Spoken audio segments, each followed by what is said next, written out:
কথাটা শুনতে তিতা হলে অনেক মিঠা লাগবে, শুনলে অবাক।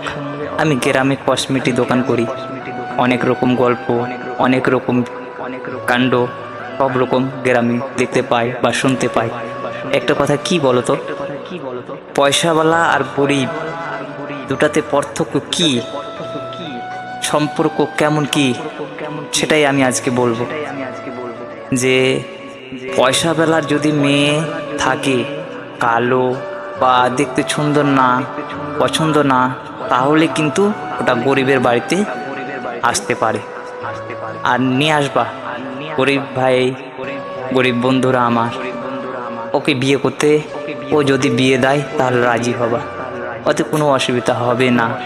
কিন্তু একটা কথা মনে রেখো, যদি ওই পয়সাওয়ালার মেয়েটা সুন্দর হয় আর তুমি যদি প্রেমে পড়ে যাও বা ও যদি প্রেমে পড়ে যায়, দুইজনে কিন্তু বিয়ের পর এতটা জ্বালা হবে কি বলার শেষ নেই।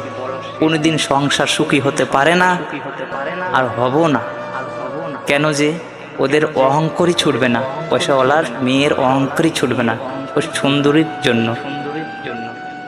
তোমার নিজেরও জীবন যাবে, মা বাবেরও জীবন যাবে, সব চলে যাবে, তুমি নিজেকে হারিয়ে ফেলবা, কিচ্ছু বলার জায়গা পাবা না, তবুও মেয়েটাকে ঠিক করতে পারবা না।